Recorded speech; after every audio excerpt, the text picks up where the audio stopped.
चलिए class record कर लेते हैं उमेश के लिए, ताकि उमेश को आगे दिक्कत ना हो और नेक्स्ट क्लासेस से हम लोग को प्रॉपर रखना पड़ेगा, पर क्या करें, एक एक्स्ट्रा डिवीजन मेरे सर पे डाल दिया गया। तो अब दिक्कत होती है, कोई भी टेक्निकल इशू होता है वो मेरे तक ही आता है, so I have to manage all that. So no issues, हम लोग शुरू करते हैं। एक एक क्लास हम उमेश के लिए भी तैयार रखते हैं। ऑल राइट, सो मैं जो क्रिएट कर रहा था प्रीवियसली, वो आप लोग बैठिएगा आराम से, कोई इशू नहीं है। हम लोग एक क्लास एक्स्ट्रा रिकॉर्ड कर रहे हैं, फिर उसके बाद आप लोगों की क्लास में करवाऊंगा, ठीक है, भले ही थोड़ा सा रुकना पड़े, विल हैव टू मैनेज। सो यहाँ पे हमने बेसिकली इलस्ट्रेटर पे कुछ ड्रॉ किया हुआ है, और हम इसी के ऊपर में इसका ही एक एनिमेशन तैयार करेंगे, और एक प्रोडक्ट एनिमेशन तैयार करेंगे इसी का। और ये मोशन ग्राफिक जो है वो बेसिकली इसमें हमारे पास सेपरेट टाइप के लेट जिससे हम बोलेंगे कि इसको कि हमने इमेजेस के साथ तो वर्क किया हुआ है, और डिज़ाइंस हमने अपने कैरेक्टर्स वगैरह अपने आप से क्रिएट करे थे और उनको यहाँ पे बनाया हुआ था। तो यहाँ पे एक और मैं मोशन ग्राफिक एलिमेंट दे रहा हूँ यहाँ पे, जिस पे बेसिकली हम क्या करेंगे कि हम एक आउटपुट वर्क तैयार करेंगे। हेलो,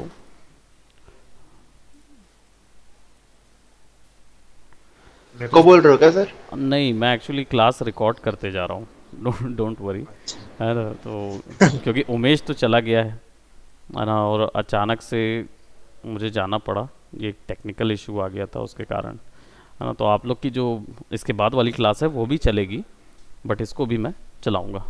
क्या देख रहा हूँ? हाँ, पानी नीचे ही है। सो इसलिए मैं सोच रहा हूँ कि एक छोटा सा वर्क और दे देता हूँ क्लास के तौर पे, ताकि उमेश आज कुछ वर्क कर पाए, और फिर बाद में हम डेफिनेटली बाकी की क्लासेस में उसको क्रिएट करेंगे। सो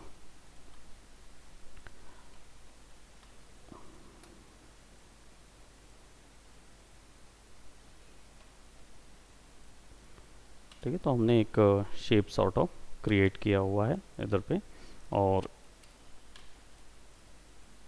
हम इसको यहाँ फिक्स करते हैं। ये हमारा इन्वायरमेंट रहेगा, और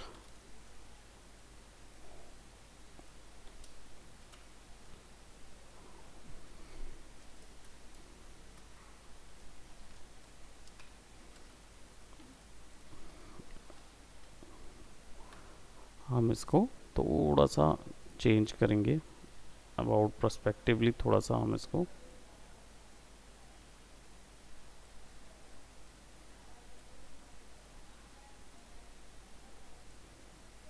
ठीक है, छोटा रखेंगे तो वो कुछ ऐसा नज़र आएगा। सो मोशन ग्राफिक में ये एलिमेंट्स जो हैं ये कोडिंग के एलिमेंट्स होंगे, थोड़े से काम आएंगे इसमें।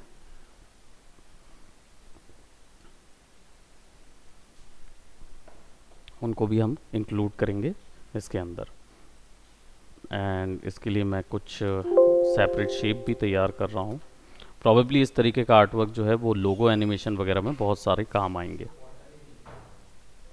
मेरी बॉटल उस तरफ रखी हुई है, तो महक होगी या कोई होगा तो उससे मंगा लूँ।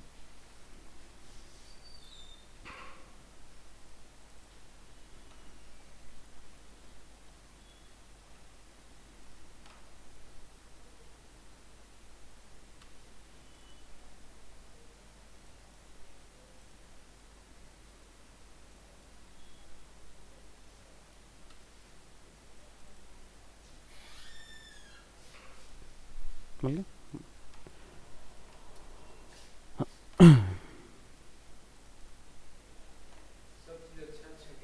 हम्म।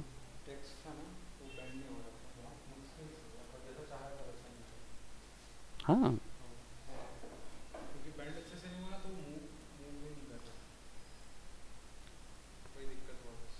ओके।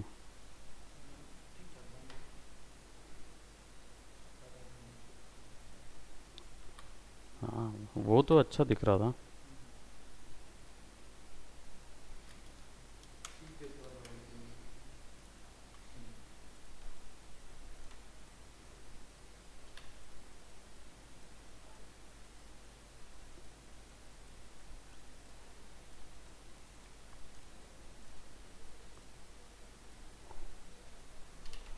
सैलरी आ गई तुम्हारी? तुम्हारी 1 तारीख को दे देते हैं।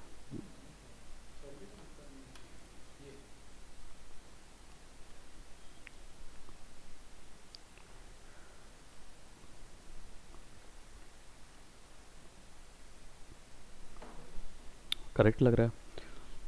बस जिस तरीके का देना चाह रहे थे तुम वैसा नहीं बना। हम्म। हम्म। अच्छा। Okay okay okay okay. हाँ। ओके। 30 सेकंड। हाँ। क्योंकि इस प्लेस नहीं हुआ नहीं है। ओके। तो उसको तुमने मैनेज मैनेज करके तुमने फिर करेक्ट किया। ओके। हम्म। ओके।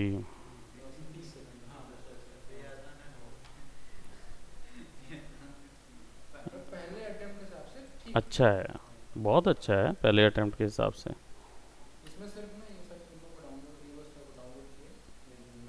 हम्म।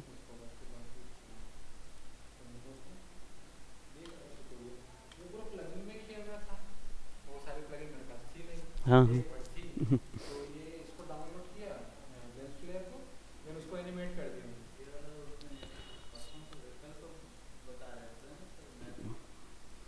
हाँ वो तो बता दे, पर ये वो दूसरा है।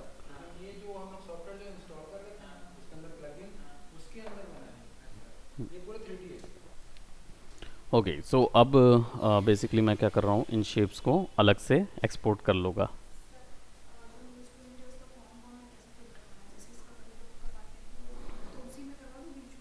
हाँ जो एक वो निकलता ना, हाँ उसमें करवा लो, बस उसमें मेंशन कर देना एक ऐसा ब्रैकेट्स में कि ये सीटीसी की है।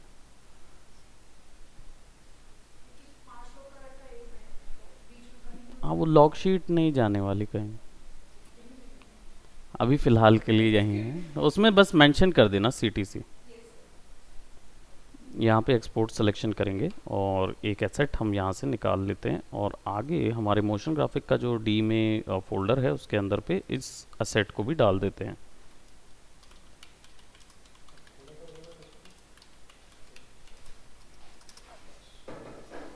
ठीक है, और यहाँ पे फोल्डर सेलेक्ट करते हैं। आप लोग की क्लास से पहले एक क्लास थोड़ी इंटरप्ट हुई है तो थोड़ा सा उसको खींच रहे हैं, फिर आप लोगों की क्लास को कैरी फॉरवर्ड करेंगे। कितने बजे जाना है? हाँ तब तक कर लेंगे, कोई बात नहीं। मैं इसमें कोडिंग वाला सिस्टम बता रहा हूँ ना थोड़ा सा, और तो वो हेल्प हो जाएगा, उसी में मर्ज हो जाएगा। हम्म, तो यहाँ पे इसको हम बॉक्स टेक्सचर निकाल रहे हैं और इसको एक्सपोर्ट कर देते हैं। यहाँ पे हम इसको बॉल बना देते हैं।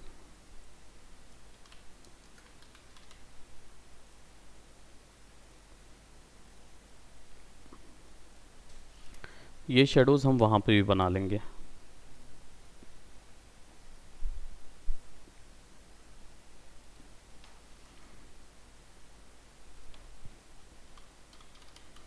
फ्लोर करेंगे।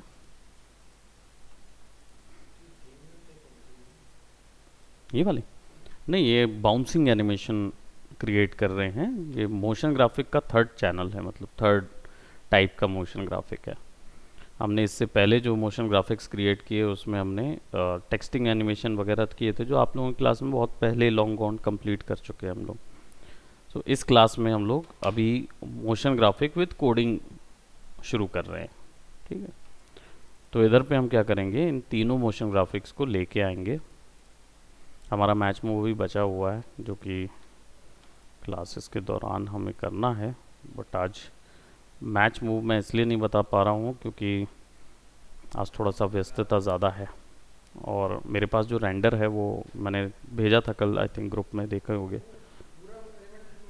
नहीं नहीं, वो हाँ वो पूरा एलिमेंट 3D में बना। बताऊँ, उसमें कैमरा एनिमेशन वगैरह सब हुआ। प्रोसीजरल है, प्रोसीजरल रॉक्स हैं, प्रोसीजरल पानी है, सब चीज़ प्रोसीजरल है सारा कुछ हुआ। उसी के अंदर ही बन गया है वो, बताऊंगा मैं। और हमने मोशन ग्राफिक यहाँ पे सेट किया हुआ है, और प्रीवियसली हमने जो तीनों बनाए हुए हैं उनको लेके आ जाते हैं। फ्लोर सबसे पहले हमारे पास आ जाएगा, और इसको हम शिफ्ट दबा के एक डायरेक्शन पे कवर अप कर देते हैं और फ्लोर यहाँ पे फिक्स कर देते हैं। पीछे हमें वॉल चाहिए होगी, तो वॉल के लिए हम एक कलर यूज़ कर लेंगे, सॉलिड कलर।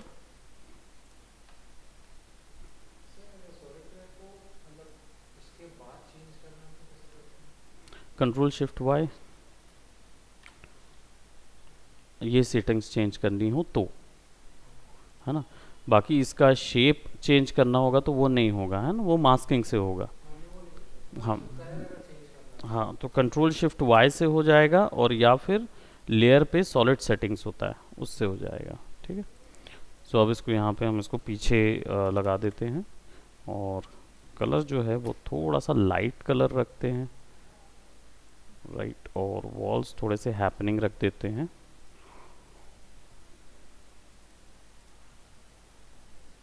हम डायरेक्ट भी पुट कर सकते हैं, तो हमारे पास ये कंटेंट है, इसको हम यहाँ पे फिक्स कर लेंगे।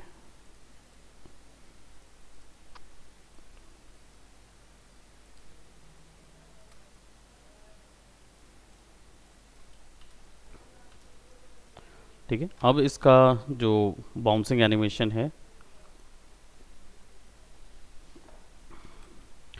और उसको हम बेसिकली सिंपल एनिमेशन को कॉपी कर सकते हैं, कॉपी करके भी बना सकते हैं, और उसमें कुछ सर्टेन इफ़ेक्ट्स डाले जा सकते हैं, ठीक है। तो फर्स्ट ऑफ ऑल हम लोग यहाँ पे बात करेंगे कि कोडिंग जो है, खासकर आफ्टर इफेक्ट के अंदर जो कोड एनिमेशन किया जाता है, या कोडिंग से जो एनिमेशन तैयार किया जाता है, वो किस तर्ज पे या कैसे उस पर शुरुआत की जाए, और किस तरीके से हम उसमें वैल्यूज़ डाल सकते हैं। तो सबसे पहली चीज़, इसमें मैं थोड़ा सा एक नोटपैड ओपन कर लेता हूँ ताकि हमको ये क्लियर हो जाए। अगर इसमें आपको आगे सीखना है तो बेसिकली ये पाइथन लैंग्वेज को सपोर्ट करता है, ठीक है। तो पाइथन लैंग्वेज अगर आपको आ जाती है तो आप डेफिनेटली इसकी काफ़ी चीज़ों को समझ जाएंगे। या फिर आपको जावा भी आनी चाहिए। अगर आप जावा भी आती है तो बेसिकली पाइथन आ गई। तो जावा जिस तर्ज पे काम करता है वैसी वैल्यू इनपुट होता है। अब इसका एक सिंपल वैल्यू कैसे इंसर्ट होती है, किसी भी चीज़ में वैल्यू इंसर्ट कैसे होती है, उसमें दो चीज़ें ध्यान में रखनी होती है। एक होता है LHS और RHS। LHS equal to RHS पढ़े थे ना अपन ने, LHS इक्वल टू RHS। ये इसी बेसिस पे काम करता है कि राइट में होती है हमेशा वैल्यू,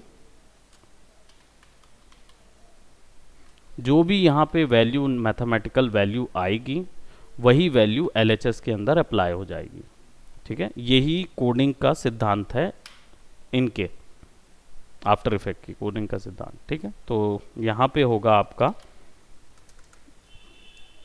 एट्रीब्यूट, यानी कि जो भी प्रॉपर्टी यहाँ पे होती है, इस प्रॉपर्टी की कोडिंग ऐसे की जाती है कि यहाँ पे प्रॉपर्टी का नाम आता है और यहाँ पे उसकी वैल्यू जो उसके अंदर जा रही है, ठीक है। ये दो चीज़ें सबसे पहले ध्यान में रखना है जब भी हम कोडिंग करने जाते हैं। दूसरा चीज़ होता है डायमेंशंस। डायमेंशंस कैसे आएंगे, या कितने डायमेंशन सपोर्ट करता है।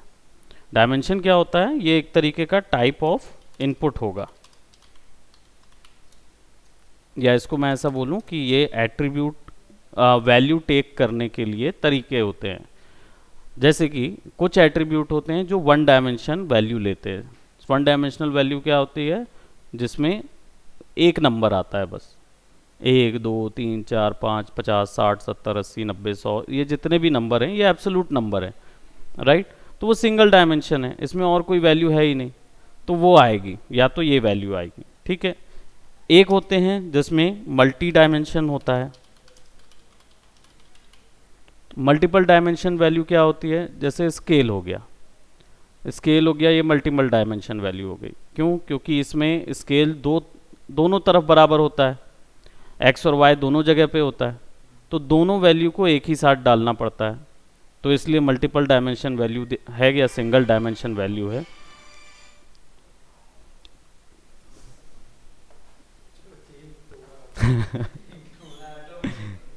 है ना। तो सिंगल डायमेंशन वैल्यू होगी या मल्टीपल डायमेंशन वैल्यू होगी, उसी के तहत डिसाइड होगा कि आप जो वैल्यू आरएचएस में लेके आ रहे हो वो किस तरीके से डाली जाएगी, ठीक है। तो ज़रूरी नहीं है कि अगर आप जिस वैल्यू का तरीका यूज़ कर रहे हैं वो एक्सेप्ट करता हो, तो आपको समझना पड़ेगा कि ये एक डायमेंशनल वैल्यू ले रहा है कि दो डायमेंशनल वैल्यू ले रहा है, तो दो डायमेंशनल वैल्यू कहाँ से आ रही है ये पता करना होता है। बताता हूँ कैसे पता करेंगे, इसमें कंफ्यूज ना हो। सिंपली इसको ऐसे ध्यान रखें, क्योंकि ये उमेश के लिए भी क्लास है, तो उमेश जो है वो भी सीखेगा, तो उसको भी थोड़ा सा बेसिक से बता दें कि बेसिकली ये जितनी भी चीज़ हम यहाँ पे कर रहे हैं, ये पाइथन जावा और ये सारी स्क्रिप्ट जो है, ये एक्चुअली आफ्टर इफेक्ट में एनिमेशन के लिए या मोशन ग्राफिक के लिए अप्लाई की जाती है, ठीक है। तो यहाँ पे हम एक बेसिक एनिमेशन जो हमने प्रीवियस क्लासेस में बनाया था, वैसे ही एक और एनिमेशन हम यहाँ पे बनाएंगे और उनमें कोडिंग्स भी अप्लाई करेंगे, ठीक है। तो सबसे पहला एनिमेशन मैं यहाँ पे बना रहा हूँ पोजीशन एनिमेशन, जो कि हम यहाँ पे पोजीशन पे क्लिक करते हैं और मैं इसको 1 सेकेंड पे ले जाके, 1 सेकेंड पे नहीं, इसको मैं 15 फ्रेम पे, यस 15वें फ्रेम पे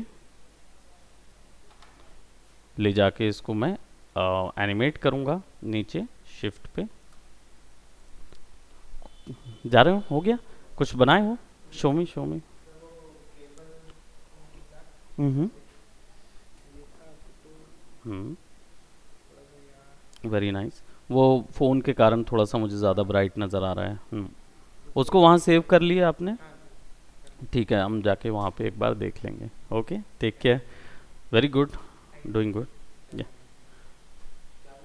हाँ, उन्होंने फ़ोटो का कलर करेक्शन किया है अभी। Basically black and white 2 colours हम लोग करते थे ना, वही पोर्शन पे, पर मैंने इस बार इनको कॉम्प्लीमेंट्री थ्योरी के अकॉर्डिंग बताया है कि कॉम्प्लीमेंट्री में क्रिएट करना है।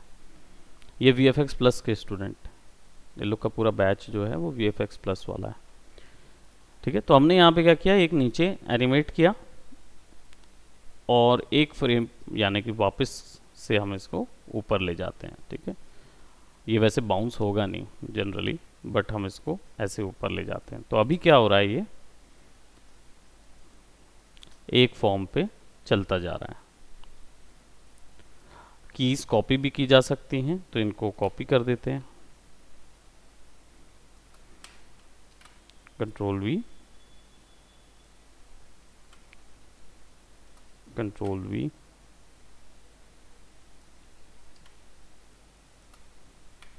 कंट्रोल V, ठीक है।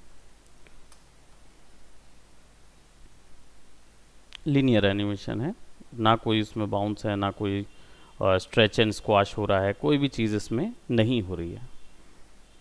सिमिलरली अगर यही मुझे कॉपी करना है इसमें सेम वैल्यू, तो इसको सेलेक्ट करूँगा, कंट्रोल V दबा दूंगा, ठीक है। तो क्या हुआ, क्योंकि उसकी पोजीशन एनिमेशन थी, वो एक ही जगह पे आना लाजमी सी बात है कि दोनों जगह सेम एनिमेशन होगा। अब मुझे चाहिए तो ये यहाँ पे ही है, तो मैंने नोटिस किया है कि भाई यहाँ पे अगर ये पूरी वैल्यू है तो बस मैं इधर क्लिक करूँगा और इसको उठा के शिफ्ट कर दूंगा इधर, तो जितनी वैल्यूज़ थी सब में अपडेट हो जाएगा वो। इसलिए यहाँ पे क्लिक करना ज़रूरी हो जाता है। नाम पे क्लिक करेंगे तो एक साथ उसमें जितनी की फ्रेम्स लगेंगी सब सेलेक्ट हो जाएंगी, आपको बस एनिमेशन उठा के शिफ्ट करना है, अब वो वहीं पे चलेगा, ठीक है। तो ये एक बेनिफिट आता है जब आफ्टर इफेक्ट में एनिमेशन करते हैं। अब मुझे चाहिए है कि चलिए ये तो चलता ही रहेगा, अब मुझे लेकिन चाहिए कि रोटेशन मुझे देना है। ठीक है, इसको हम लोग 10 सेकंड का बना लेंगे या 8 सेकंड का बना लेते हैं, एंड कर देता हूँ अभी। तो अब मुझे इसमें रोटेशन देना है, तो रोटेशन अप्लाई करने के लिए या तो मैं इसको रोटेट करता जाऊं हर एक फ्रेम में ढेर सारी बार, वो काफ़ी हेक्टिक होगा। तो अब इसके लिए क्या प्रोसीजरल तरीका दे दिया गया है, कोडिंग वाला। ऑल्ट दबा के टाइम वेरी स्टॉप वॉच पे क्लिक करना है। जैसे इस पे क्लिक करेंगे तो आपको ये मिल जाएगा ट्रांसफॉर्म डॉट रोटेशन।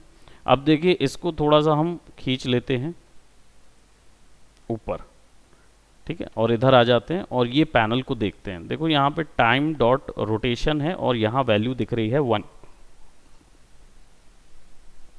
ये 1 नहीं है, ये सीरियल नंबर है, यानी यहाँ पे एक लाइन पे लिखा हुआ है ट्रांसफॉर्म डॉट रोटेशन।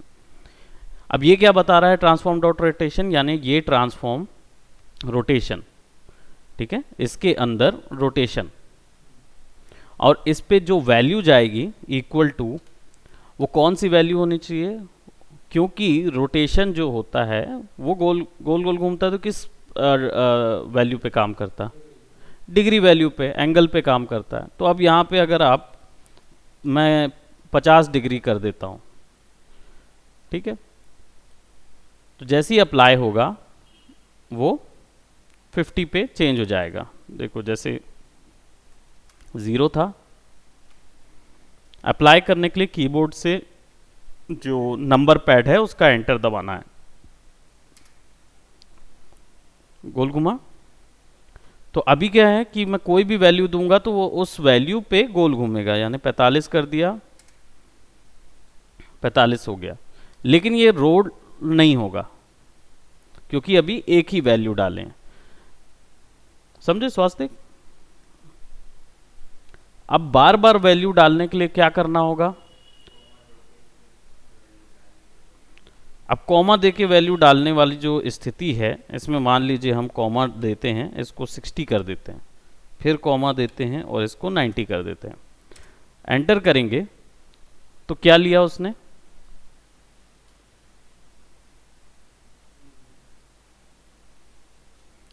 पैंतालीस को इग्नोर कर दिया, 60 को इग्नोर कर दिया, लास्ट वैल्यू जो है उसको ले लिया, 90 डिग्री ले लिया, है ना।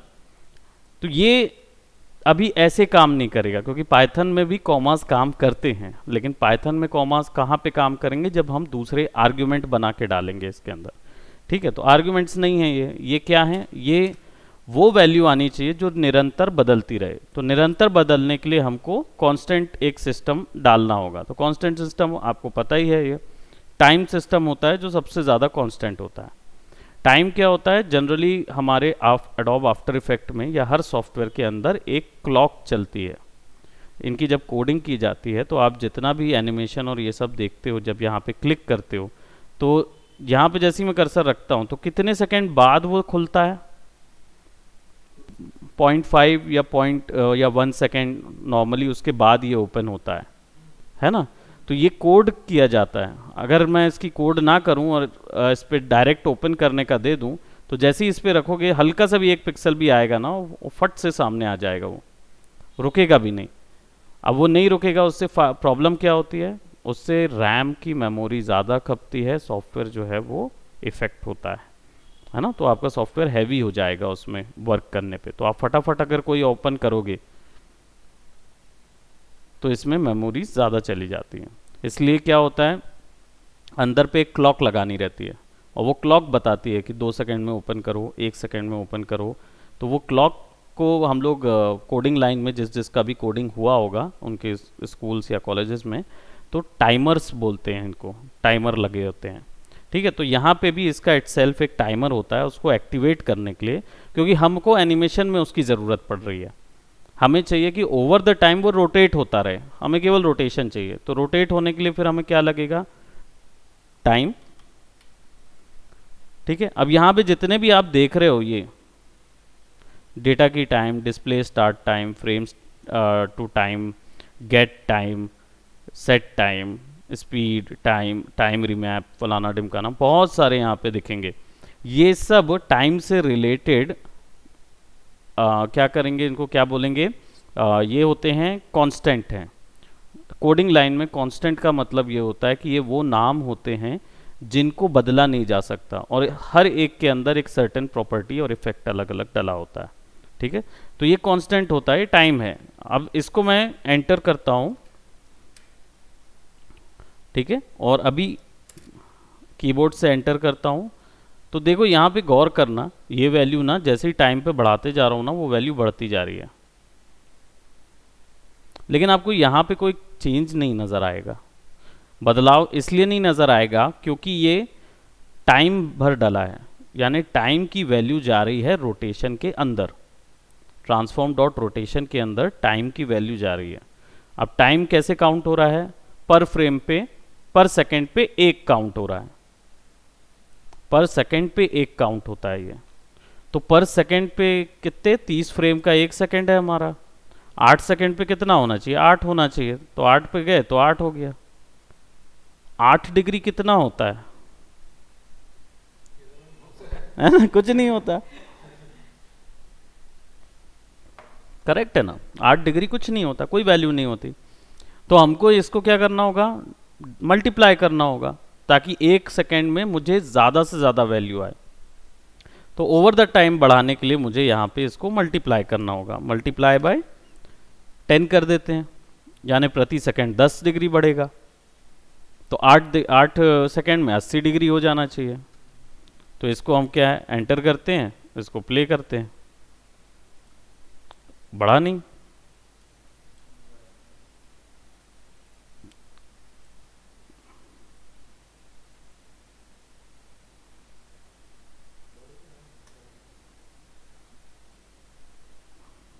है ना,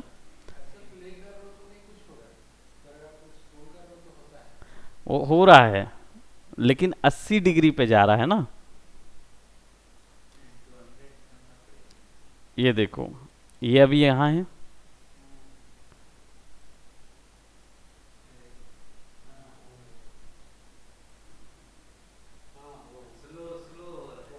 बहुत स्लो हो रहा है ना। तो ओवर द टाइम 10 की स्पीड स्लो है, ओवर द टाइम 30 की कर देते हैं, 3 गुना,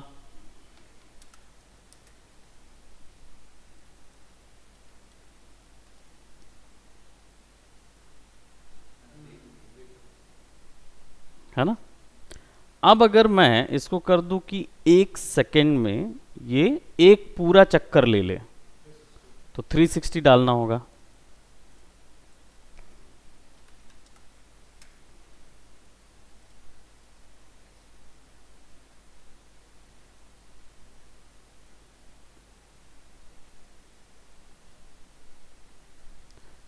ठीक है, ओवर द टाइम 360 डाले।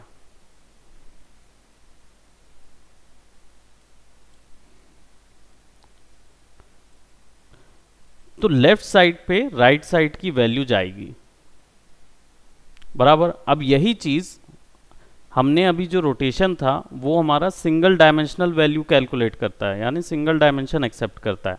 अब अगर आप मल्टीपल डायरेक्शन वाले पे जाते हो ये चीज लेके, ओपेसिटी भी वैसे ही काम करेगी, टाइम पे 0 to 100 वैल्यू पे काम करेगी। 0 to 100 चले गए यानी ओपैक नजर आएगा, 100 से 0 चले गए तो खत्म, नहीं 100 से 0 जाओगे तो ओपेसिटी,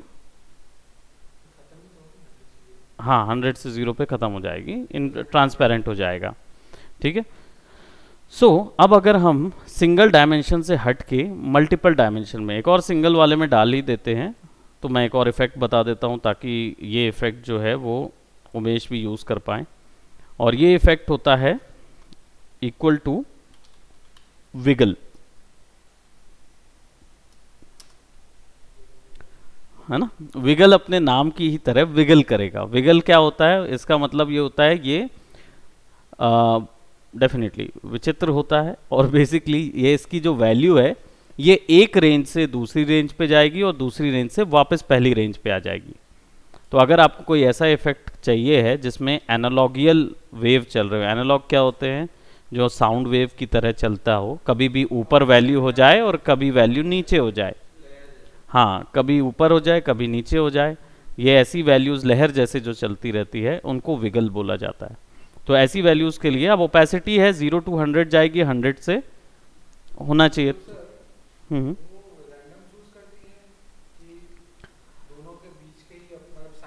जितने आर्ग्यूमेंट देंगे ना उतने आर्ग्यूमेंट का साइन बनेगा। हाँ, मिनिमम अप टू 2 होते हैं, मिनिमम अप टू 2 वैल्यू देनी ही होती है। बढ़ाते जाओगे तो एम्पलीट्यूड बढ़ता जाएगा, है ना, वेव्स का एम्पलीट्यूड जो बोलते थे, डिस्टेंस, वो बढ़ता जाएगा। तो अभी क्या करेंगे, यहाँ पे जीरो बस नहीं डाल सकते आप, क्योंकि जीरो वैल्यू मल्टीप्लिकेशन वैल्यू हो जाती है ना, तो सारी वैल्यू जीरो हो जाएंगी। तो आप इसको 10 डालो, 80, 5 तक वैल्यू जा सकती है। जैसे अभी 10 है और मैंने इसकी ओपेसिटी में डाला है।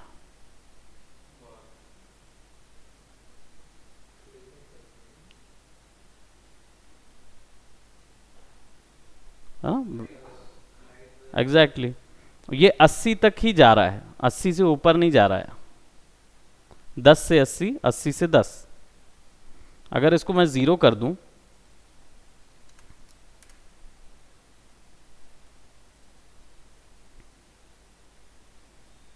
ज़ीरो आर्गुमेंट लेगा ही नहीं वो। ठीक है, इसलिए बोल रहा था कि उसको ज़ीरो मत करना, क्योंकि ज़ीरो करोगे तो वो वहाँ पे कोई वैल्यू नहीं आती है। हाँ, फिर 80 भी नहीं होगा और 100 भी नहीं होगा। तो आप इसको फिर क्या करो, कम से कम इसको आप, अगर आपको इसी को वैल्यू बदलना है तो आप इसको 5 कर दो, ओपेसिटी 5। अब देखो ये किस वे पे काम कर रहा है।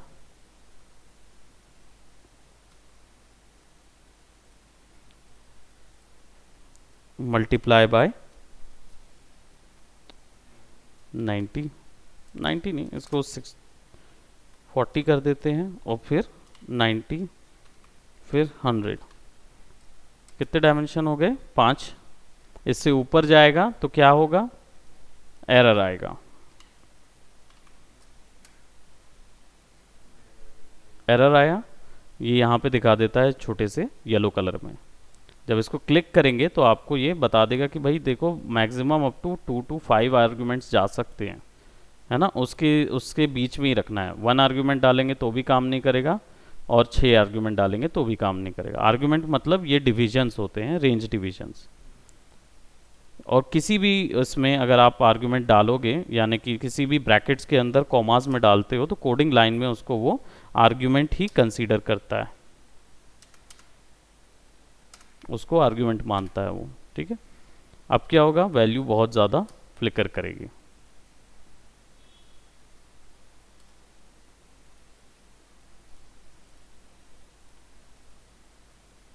इक्वल टू,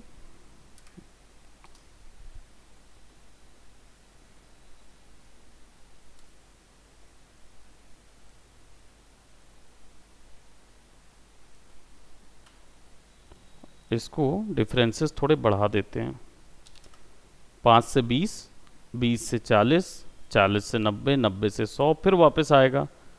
ठीक, और जाएगा तो वैसे ही असेंडिंग भी होगा, 100 से 90, 90 से 40, इस तरीके से असेंड होगा।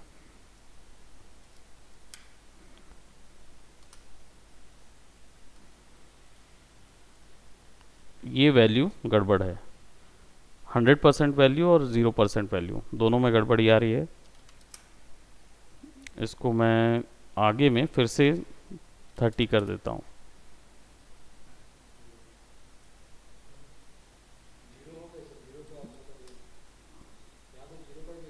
कहाँ पे, हाँ ये मैंने बढ़ा दिया होगा, पर ये ज़ीरो वैल्यू क्यों आ रही है, मल्टीप्लाई क्यों हो रहा है। अच्छा।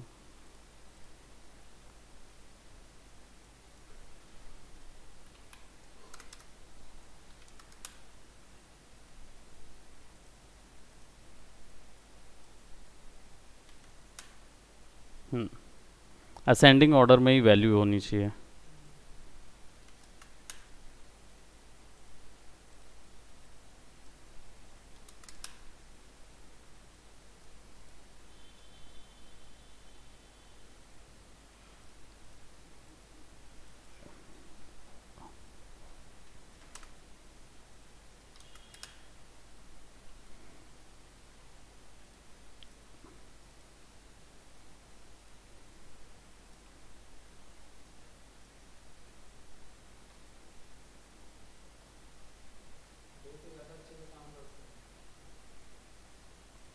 दो में ज़्यादा बेटर काम करता है वो।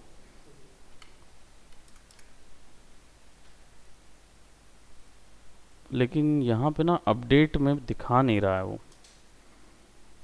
अब दिखा रहा है।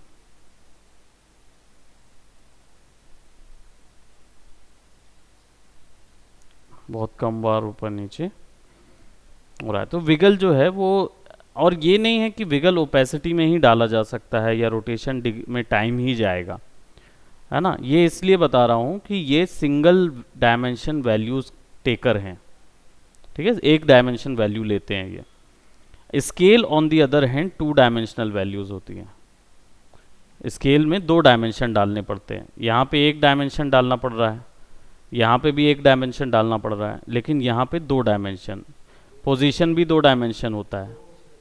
अब दो को डालना है तो जैसे ही स्केल पे मैं क्लिक करता हूँ, अब लेट जस्ट से स्केल पे क्लिक करेंगे तो इसमें मल्टी डायमेंशनल वैल्यू जाएगी। अब इसको मैं इक्वल टू अगर स्केल को विगल कर दूं और यहाँ पे 20, और अब स्केलिंग जो होगी वो पिक्सल वैल्यू पे या परसेंटेज वैल्यू पे हो रही है, तो 20 करूँ या 50% कर दूँ, एंटर दबाऊंगा, एरर आएगा। ठीक है, इसने नहीं किया, एरर नहीं दिया है ना।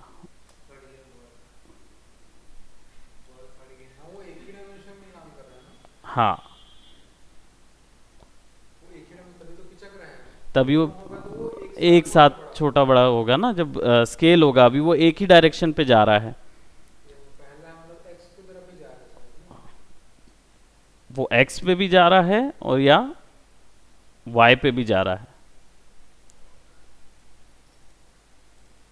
तो ये हमें पता नहीं चल पा रहा है कि ये एक्चुअल में कौन सी वैल्यू पे जा रहा है, क्योंकि ये तो हम एक रैंडम उस पे डाल रहे हैं। अगर मैं इसको ओवर द विगल वैल्यू ऐसे ही डाल दूं, सबको डिलीट करके केवल विगल डाल दूं, तो मुझे ये टेंशन नहीं रहेगी कि कौन सी जगह पे कौन सी वैल्यू जा रही। अगर ये एक्सेप्ट करता होगा टू आर्ग्यूमेंट्स तो ये ले लेगा, है ना। लेकिन अभी मुझे यही नहीं पता चल पा रहा है कि दोनों आर्गुमेंट बराबर एक दूसरे से बढ़ रहे हैं, घट रहे हैं, कांस्टेंट चल रहे हैं या नहीं चल रहे हैं, मुझे कुछ इसमें समझ नहीं आ रहा है। करेक्ट है। तो ऐसी सिचुएशन में क्या करेंगे, ऑल्ट दबा के मैं वापस से इस पे क्लिक कर रहा हूँ। इससे क्या होता है, आपका कोडिंग करने वाला पोर्शन खत्म हो जाता है, ठीक है, वो इफेक्ट खत्म हो जाएगा वहाँ से। तो अब अगर आपको इसके उस साइज प्रोपोर्शन पे काम करना है, तो पता लगाना है, तो वो वैल्यू कैसे पता लगाएंगे। अ, इसके लिए यहाँ पे आपके पास एक एक्सप्रेशन कंट्रोल करके इफ़ेक्ट होते हैं। इफ़ेक्ट्स में जाएंगे तो यहाँ पे एक्सप्रेशन कंट्रोल्स आएंगे, ठीक है। इसमें कोई भी इफ़ेक्ट आप ले सकते हो, मैं यहाँ पे स्लाइडर कंट्रोल ले रहा हूँ, ठीक है। ये जो एक्सप्रेशन कंट्रोल्स हैं, ये कौन कौन से हैं, ये अलग अलग टाइप के आपको कंट्रोलर्स दे देंगे, जिनके थ्रू आप कोई भी एक प्रॉपर्टी को कंट्रोल कर पाओगे। तो मैं यहाँ पे स्लाइडर ले रहा हूँ, क्लिक करते हैं तो जो भी लेयर मैंने सेलेक्ट की हुई है उस लेयर के इफेक्ट पैनल पे ये स्लाइडर कंट्रोल आ जाएगा। अब स्लाइडर कंट्रोल कुछ नहीं करता है बाय डिफ़ॉल्ट, अभी कुछ नहीं करेगा, यहाँ पे केवल मुझे स्लाइडर बस मिल रहा है, और या फिर विजुअल स्लाइडर बस मिल रहा है। अब इसका यूज़ करके मैं इसको कंट्रोल करना चाहूँगा, तो उसके लिए मुझे इनको कनेक्ट करना होगा आपस में। इसके लिए मैं क्या करूँगा, इफ़ेक्ट में जाऊँगा और यहाँ पे मुझे स्लाइडर कंट्रोल्स मिलते हैं, राइट। मैंने जो यहाँ पे सेलेक्ट किया हुआ था वही चीज़ मुझे यहाँ भी मिल रही है। अब मुझे क्या करना होगा, कौन से कंट्रोलर स्लाइडर को किसके साथ कनेक्ट करने के लिए, यहाँ पे मुझे एक कनेक्शन प्रॉपर्टी पिक विप दिया हुआ है। इसके साथ जिस भी प्रॉपर्टी को छू दूंगा वो प्रॉपर्टी कोड के साथ कनेक्ट हो जाएगी, ठीक है। तो कैसे करेंगे, अब मुझे चाहिए स्केल प्रॉपर्टी, तो ट्रांसफॉर्म की स्केल प्रॉपर्टी चाहिए, तो इसको सेलेक्ट करो और स्केल के ऊपर ले जाके छोड़ दो। तो क्या हुआ, स्केल जो है कंट्रोल होने लगेगा। अब यहाँ पे स्केल जो है वो मुझे नज़र नहीं आ रहा है, तो मैं यहाँ पे क्या करूँगा, ये देखो अभी transform dot scale is equal to 0। अब यहाँ पे वैल्यू 34 पॉइंट ये है स्लाइडर कंट्रोल वैल्यू। हाँ, वो बढ़ बढ़ या घट नहीं रहा है ना।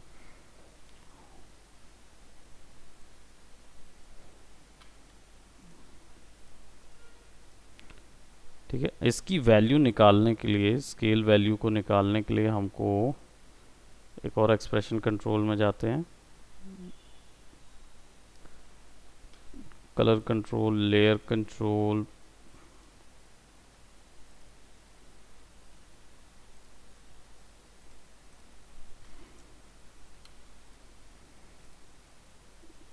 स्लाइडर।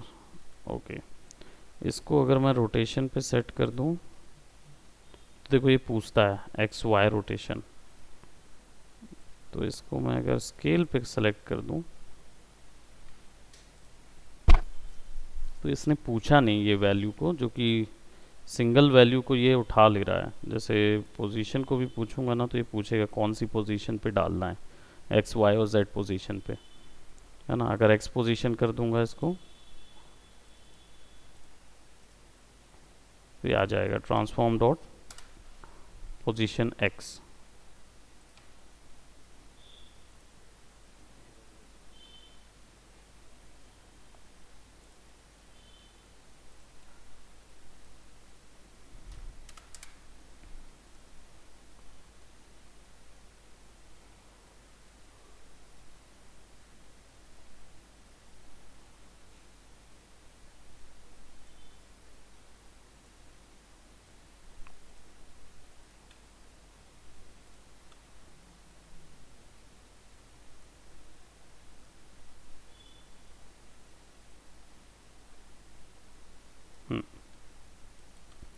उल्टा सिलेक्शन करना था।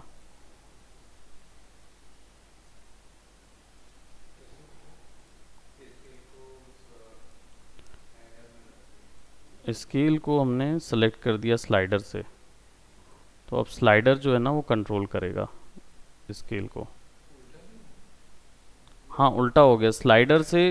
हाँ हाँ, चाइल्ड से पेरेंट बताना है, चाइल्ड से पेरेंट बताना है अपने को।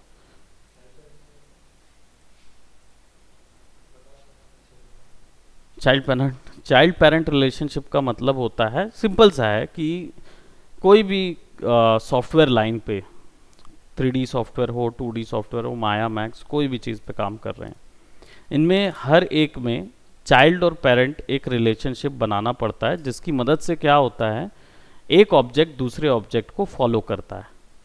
ठीक है, चाइल्ड हमेशा पेरेंट को फॉलो करता है, ये रियल वर्ल्ड में भी होता है ना। हम लोग अपने पेरेंट्स को फॉलो करते आए हैं, तो चाइल्ड हमेशा पेरेंट को फॉलो करता है। तो जब आप यहाँ पे चाइल्ड और पेरेंट रिलेशनशिप किसी दो ऑब्जेक्ट के बीच में बनाते हैं, तो चाइल्ड हमेशा पेरेंट की वैल्यू को एक्सेप्ट करता जाएगा। इससे फ़ायदा क्या होगा, इससे फ़ायदा ये होगा कि आपको एक्यूरेट कोई भी ऑब्जेक्ट किसी भी ऑब्जेक्ट के साथ फिक्स कर पाएंगे। अगर कार का आपने बॉडी बना लिया है तो टायर को आप वहाँ पे फिक्स कर सकते हो, ताकि आप कार जब मूव करा रहे हो तो टायर सेपरेटली भी रोल करें और गाड़ी का पीछा भी करते रहें, तो आपको हर बार उसकी पोजीशन को एनिमेशन नहीं देना पड़ेगा। ठीक है, तो ये पेरेंट चाइल्ड रिलेशनशिप बनाना पड़ता है। और इसका एक और फ़ायदा है, ये जो प्रोसेस है इसमें मैंने क्या किया, स्केल को लेके कनेक्ट कर दिया था स्लाइडर से, तो स्केल से मुझे वो दो डायमेंशन वैल्यू किस सिंटेक्स में लिखनी होती है वो भी पता चल जाती है। अब यहाँ पे देखो मुझे पता चल गया, time equal to slider control फलाना फलाना फलाना, temp equal to this this this, right. इसमें ये जो टेम्प वैल्यू हैं ये डायमेंशन वैल्यू हैं।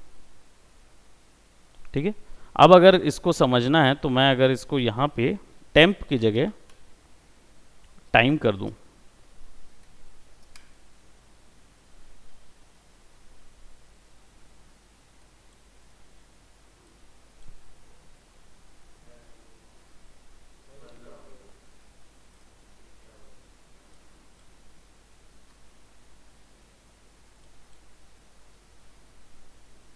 फूल रहा है धीरे धीरे।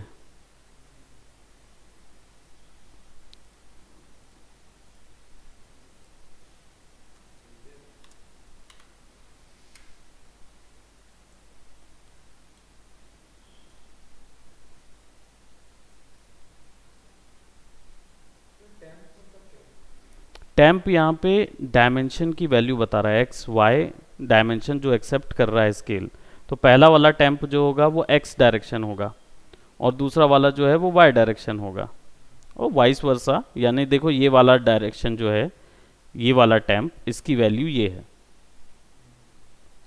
और ये वाले टेम्प की वैल्यू ये है।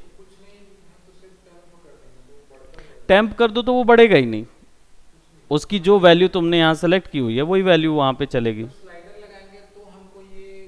पता चलेगा, सिंटेक्स कोडिंग मिल जाएगी, सिंटेक्स मिल जाएगा, है ना। ये एक तरीका है, स्लाइडर अगर लगाओगे, ठीक है, टेम्प वैल्यू डाल दोगे तो जो आपने ओरिजिनल रखा हुआ था वही वैल्यू चलेगी, ना बढ़ेगी ना घटेगी। वो बढ़ेगी घटेगी कैसे, जब आप स्लाइडर को ले जाके मूव कराओगे। और आप चाहो तो इसको क्या कर लो, पूरे को कॉपी कर लो और इसका वो रिलेशनशिप तोड़ दो वहाँ से, ठीक है। अब कुछ नहीं हो रहा इधर पे। अब स्केल पे जाओ,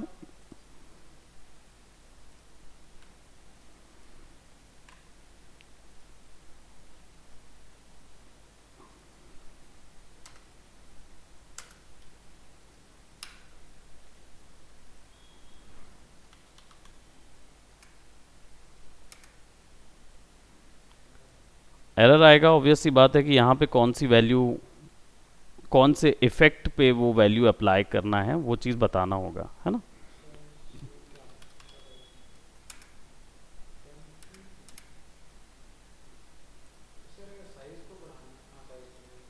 है ना, इसको क्या करेंगे, एक मिनट यहाँ पे सेलेक्ट करते हैं।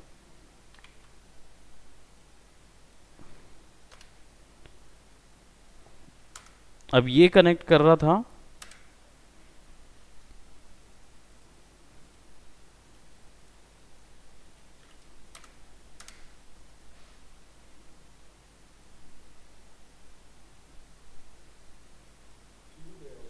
हम्म, हाँ वो वापस से जुड़ गया ना, क्योंकि स्लाइडर कंट्रोल हमने यहाँ पे डॉट स्लाइडर दिया हुआ है।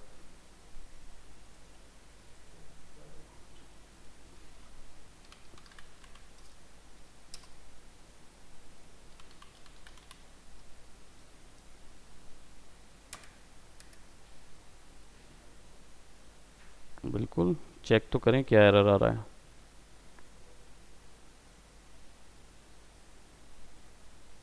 Property scale of layer one, ठीक है।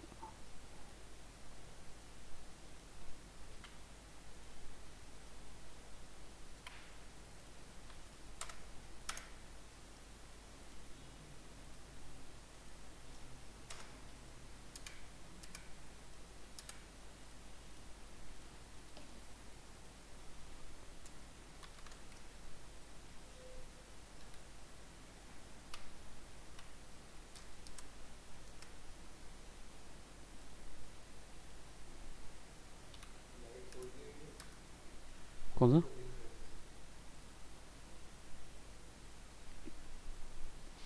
नहीं,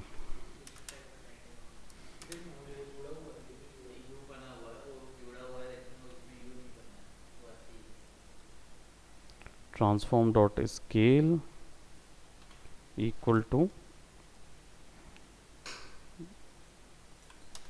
यहाँ पे हम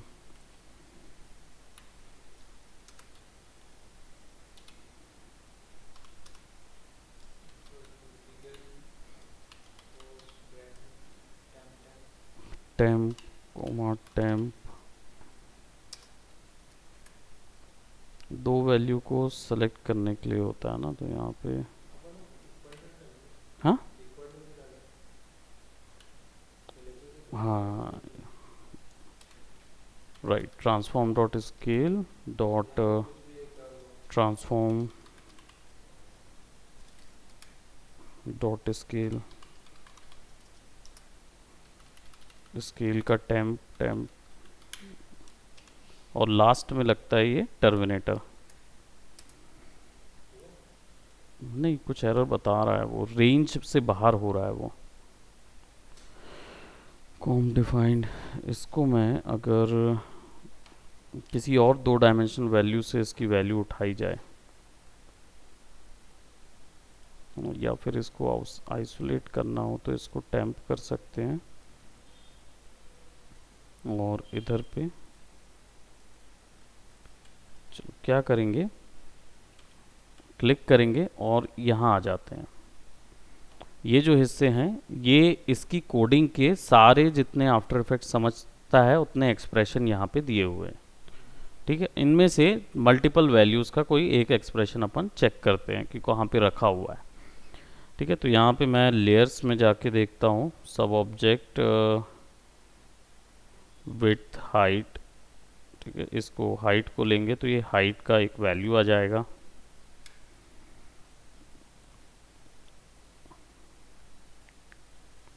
देखो 2 डायमेंशन का होना चाहिए, सिंगल डायमेंशन का नहीं होना चाहिए। तो 2 डायमेंशनल वैल्यू ढूंढनी होगी यहाँ पे।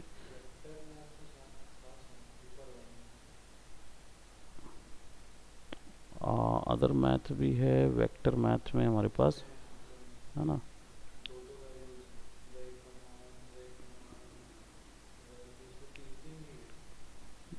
तीन वैल्यूज़ का भी है ना यहाँ पे, बट ये वेक्टर के लिए है ना, एक्स और वाई डायरेक्शन है ना। ये वैसे नहीं उठा पाएगा क्या, ऐड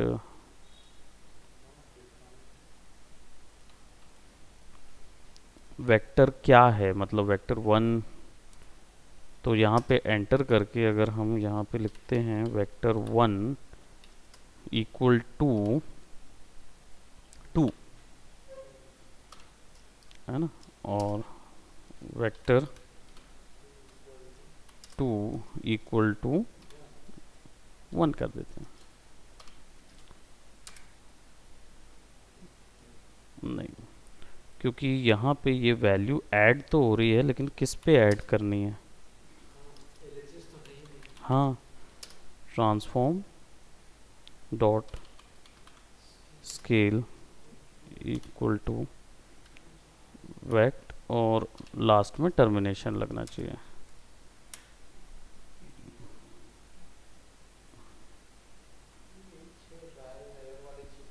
हाँ, ये ट्रायल एंड एरर का है कि ये दो वैल्यूज़ क्यों नहीं उठा रहा है यहाँ पे। ओके, यहाँ पे ये भी कर सकते हैं।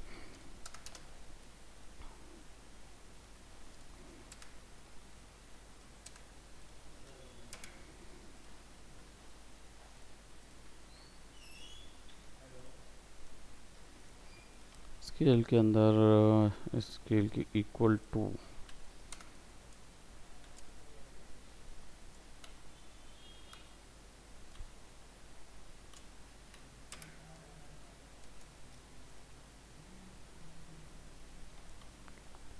आउट ऑफ रेंज जा रहा है वो उसके।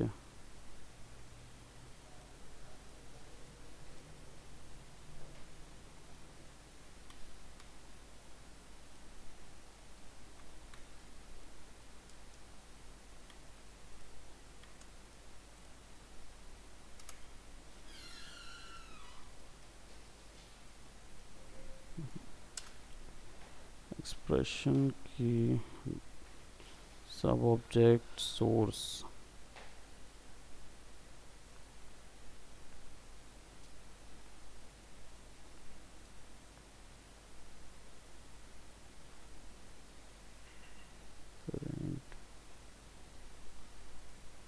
Scale property. चलो इसकी आगे के एक्सप्रेशन में अलग से निकाल के रखूँगा है ना, क्योंकि ये वाले बहुत सारे हैं और काफ़ी बड़ा जाएगा ये। Com point two world path property, क्योंकि यहाँ पे अगर स्केल सेलेक्ट कर दोगे तो डायरेक्ट स्केल पे नहीं जाएगा वैल्यू, क्योंकि वो यहाँ पे जैसे हमने स्केल दे दिया, scale equal to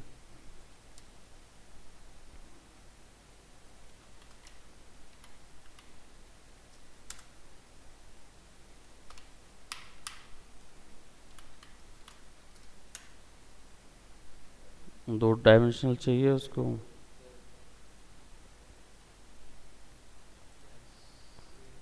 unexpected token दिखा रहा है।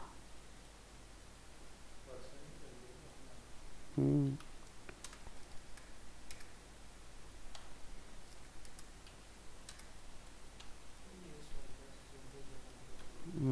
वहाँ से ढूंढना पड़ेगा, but temp temp temp faces slider से निकल तो जाएगा ये, क्योंकि हम इसको स्लाइडर के साथ कनेक्ट कर देंगे तो हमको ये टेम्प वैल्यू तो मिल जाएगी। तो इसको हम कंट्रोल तो कर सकते हैं ओवर द टाइम, बट ये जो इफ़ेक्ट है ना यहाँ पे आएगा आपका ये वाला। तो ट्रांसफॉर्म डॉट स्केल प्रॉपर्टी इधर आनी चाहिए, ट्रांसफॉर्म डॉट स्केल।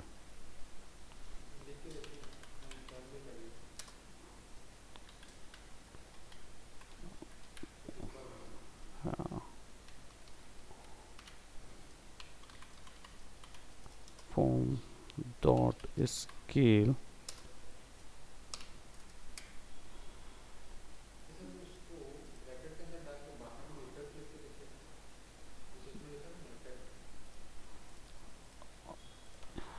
इन सबको ब्रैकेट के अंदर डाल दूं और यहाँ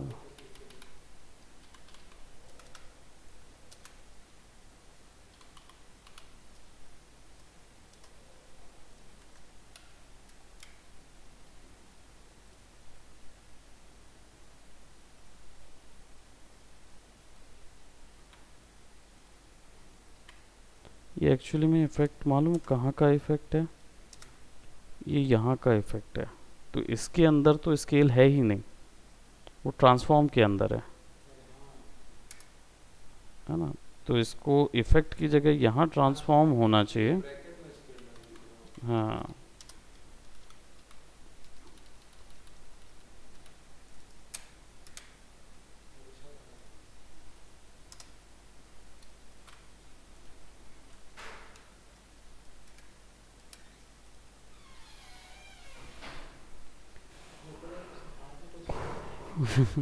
इंडेक्स आउट ऑफ रेंज, ये फिर से बाहर जा रहा है।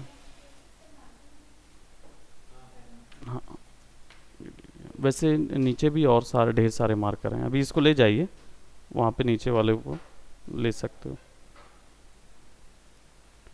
Temp dot temp error index out of range.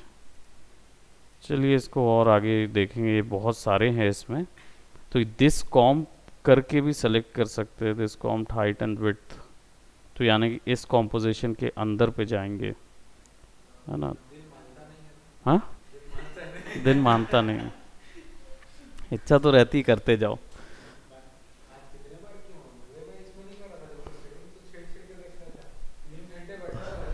बहुत सारा, बहुत, वो मन नहीं रहता है, वो लगता है कि ढूंढते जाओ, लेकिन then we have to C.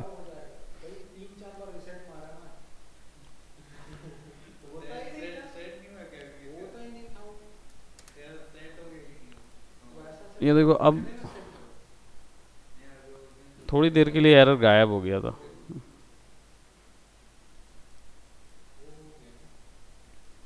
Transform के अंदर स्केल के अंदर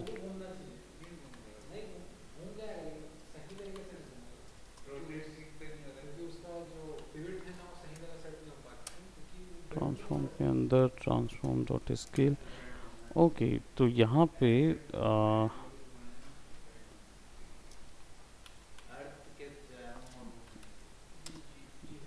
this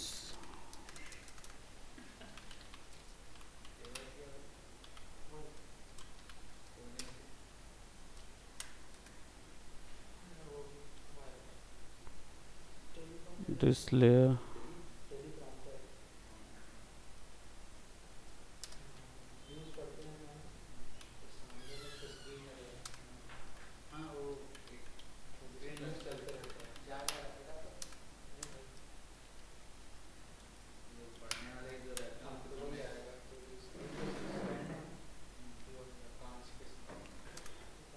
transform dot scale. I don't know कि वो ऐसे तो नहीं पकड़ रहा है, बट उसका एक्सप्रेशन ढूंढना पड़ेगा, इसका राइट सिंटेक्स क्या है लिखने का, वो आई हैड टू सी। क्योंकि यहाँ से पूरे एक्सप्रेशन तो आएंगे, लेकिन विदाउट करेक्ट सिंटेक्स, वो सिंटेक्स गड़बड़ हो रहा है बस। यहाँ पे उसको ये वैल्यू नहीं पता चल पा रही है कि ये एक्चुअल में कहाँ डालना है ये चीज़ें। है ना। तो ये उसको समझ नहीं आ रहा है कि अभी वो टेम्प के हिसाब से डाल रहा है।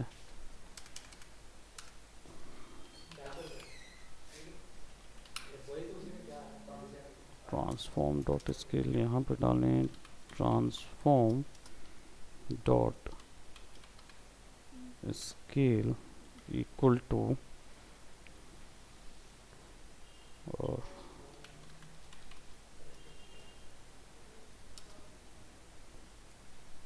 डॉट पोजीशन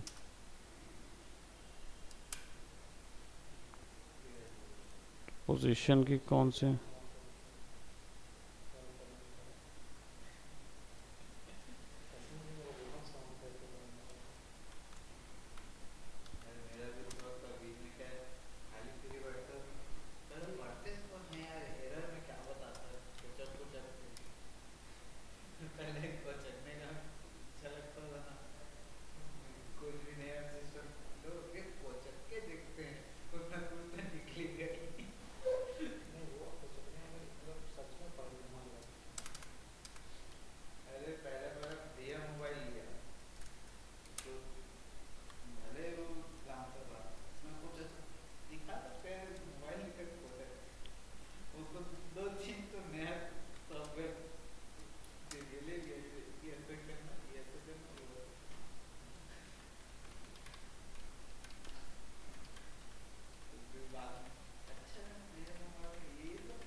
इफेक्ट नेम में आ रहा क्या इफेक्ट।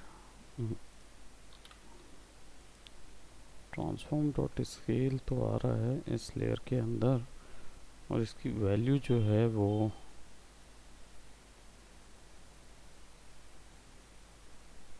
एक्सप्रेशन से ढूंढनी होगी। इसका वैसे सारा एक्सप्रेशन डाटा इधर मिल जाएगा, एडोब की साइट पे डला हुआ है पूरा।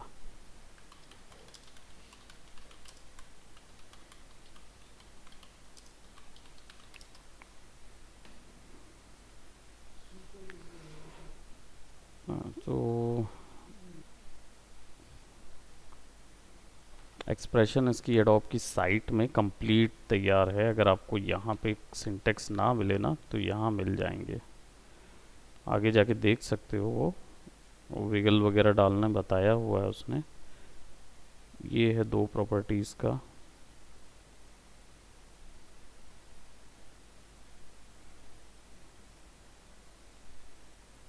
Loop in loop out,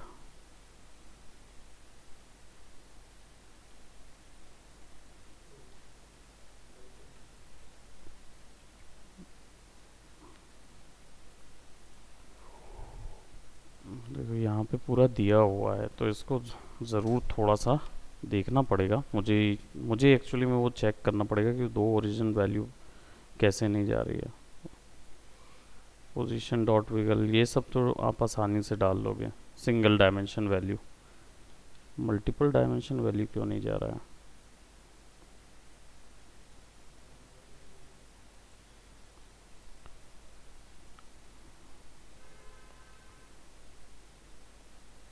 x equal to width, x equal to height accept करता है क्या यहाँ पे, लेट्स सी।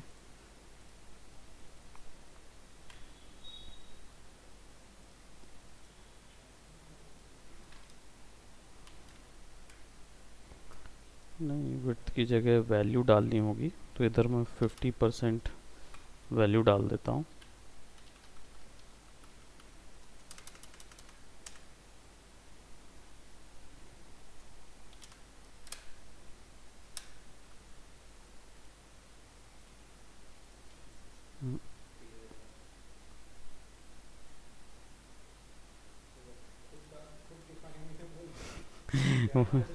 वही तो, ट्रांसफॉर्म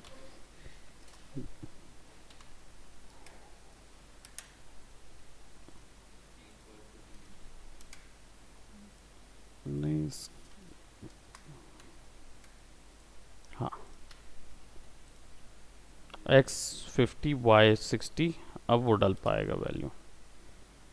तो अब अगर हम इसको कांस्टेंट चेंज कर पाएंगे तब जा पाएगा। हाँ, अब इसको टाइम मल्टीप्लाई बाय जैसे 30 कर देते हैं, तो अब ये बढ़ता जाएगा। बस, तो x और y डालना था, लेकिन ट्रांसफॉर्म डॉट स्केल के साथ डालना था और इक्वल टू लगाना था। ठीक है, ठीक है।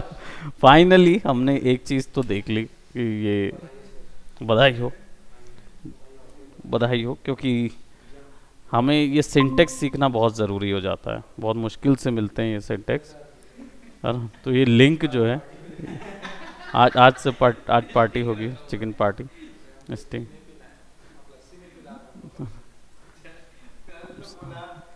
ये साइट जो है, इसमें जाके देख सकते हैं, और भी एक्सप्रेशंस बहुत सारे हैं। हम डेफिनेटली एक्सप्रेशंस आगे और एक्सप्लेन करेंगे और डिटेल में जाएंगे इसके, कि कैसे किसी पर्टिकुलर लेयर्स की कौन सी पोजीशन को किस तरीके से पकड़ना है और कहाँ से एक्सप्रेशन कंट्रोल्स आपस में कनेक्ट करने हैं। बट ये टाइम होता ही है, लगता ही है, इतना टाइम आपके क्या बोलते हैं एक्सप्लोरेशन पे लगेगा। इसी को रिसर्च बोलते हैं। जब हमारा क्लासेस या कोई भी क्लासेस में हम लोग चलते हैं, खासकर क्योंकि जो शुरू कर रहे हैं उनके लिए बता रहा हूँ कि आप लोग ये ना सोचें कि आपको वो प्रॉपर चीज़ नहीं पता है तो कहीं और अवेलेबल नहीं है ना। वो हमारा लिंक टूट गया होगा, नो इश्यूज़, लेकिन हमारी रिकॉर्डिंग तो हो रही थी। तो ये चीज़ ध्यान में रखें कि कभी भी कोई भी एक पोर्शन जो है वो मिस हो सकता है, लेकिन फाइनली आपको कहीं ना कहीं से उसको रिसर्च करना है, ढूंढना है। और जब तक कोडिंग का वो स्ट्रक्चर तैयार नहीं होगा, तब तक ये वैल्यूज़ भी आप कैसे भी ढूंढते रहिए, आप समझ नहीं पाएंगे। अब जैसे हमें एक्स और वाई समझ में आ गया है, तो अब हमें पता है कि एक्स और वाई के साथ क्रिएटिव कैसे होना है। हम चाहे तो वहाँ विगल डाल सकते हैं, चाहे विगल डाल देंगे तो एक ही हिस्से पे बस वॉवल होता रहेगा। एक ही एक्स पे ही अगर विगल डाल देंगे तो एक ही एक्स बस विगल होता रहेगा। हाँ, स्ट्रेच एंड स्क्वाश वाला एनिमेशन जो है वो वहाँ से किया जा सकता है। विगल को, विगल का एक्स डायरेक्शन पे कंट्रोल कर दोगे, वो भी होता है। उसके लिए भी एक और एक्सप्रेशन है जो कि आपके बना दिए गए, जैसे यहाँ पे क्वेरी ये आया है कि क्या हम उस एक्सप्रेशंस को कंट्रोल कर सकते हैं, क्योंकि विगल पे कौन से सेक्शन पे आपको विगल की वैल्यू कम चाहिए, कौन से सेक्शन पे विगल की वैल्यू ज़्यादा चाहिए, या फिर विगल रोकना है किसी एक सेक्शन में। उसके लिए भी लूप इन एनिमेशंस पे ये चीज़ दी गई है। यानी आप एक बार इफेक्ट अप्लाई कर देते हैं, उसके बाद आप देखेंगे तो की फ्रेम्स पे असर ख़त्म हो जाता है। जैसे भी हम इफेक्ट अप्लाई कर देते थे, तो उसके बाद अगर यहाँ कोई की फ्रेम आप चेंज करते हैं या वैल्यू चेंज करते हैं, तो उसका असर ख़त्म हो जाता था। अब यहाँ तो हमने कुछ वो अप्लाई नहीं किया हुआ है। जैसे फॉर एग्जांपल रोटेशन पे डाल देता हूँ, transform dot rotation equal to time multiply by 40। अभी कोई दूसरी लाइन नहीं है, इसलिए यहाँ पे अगर टर्मिनेशन नहीं भी लगाएं, यानी कि सेमी कॉलन नहीं भी लगाएंगे तो चलेगा। लेकिन जैसी मल्टीपल लाइन्स आ जाती है तो हर लाइन के आखिरी में एक सेमी कॉलन लगाना अनिवार्य है, डॉट और कॉमा, क्योंकि वो नहीं होगा तो इसको पता नहीं चलेगा कि वो कंपाइलर कहाँ पे ख़त्म हो रहा है। स्क्रीन नहीं दिख रहा है सर। स्क्रीन नहीं दिख रही ना? अरे वो मेरा पूरा मोजिला जो है ना वो क्रैश खा गया था। फिर से मैंने उसको सेलेक्ट किया है। तो अभी अगर मैं इसको ओपन करूं तो देखो ये रोटेट कर रहा है। ठीक है। तो मैं ये दिखा रहा था कि अगर इस पोर्शन पे जाके मुझे इसको स्टॉप करना है तो वो नहीं कर पाऊंगा, मैं कोई भी वैल्यू दे दूं वो वापस से वही वैल्यू पे आ जाएगा। लेकिन यहाँ पे लूप इन ऑप्शन में आपको ये इसको रोकने का ऑप्शन मिलता है। मैं इसको बताऊंगा कि कौन से सेक्शन, कौन सा इफेक्ट है जिसको आप अप्लाई करोगे तो ये लूप इन लूप आउट जो है ना, इनमें ये ऑप्शन मिलते हैं कि कौन से साइकिल्स में या कौन से नंबर ऑफ फ्रेम पे आप चेंजेस कर सकते हैं। ठीक। हाँ, तो ये पूरा मैं और एलेबोरेटेड वे में बताऊंगा। ये अभी तो तीसरी ही क्लास थी जो उमेश की क्लास थी, है ना, और जो एडवांस क्लासेस हैं उनके लिए भी ये एक्सप्रेशन बहुत ज़रूरी हैं। तो हम लोग थोड़ा सा आज हमने थोड़ा सा इस पे बोलना चाहिए एक एक्सप्लोरेशन किया था, बट इसका हम मोशन ग्राफिक में बहुत ज़्यादा ज़रूरी पड़ेगा। तो डेफिनेटली इसका एक हम अच्छा पुख्ता वर्क हम बोलेंगे उसको तैयार करके रखेंगे ताकि हम उसको आसानी से और बेटर वे में समझ पाएँ।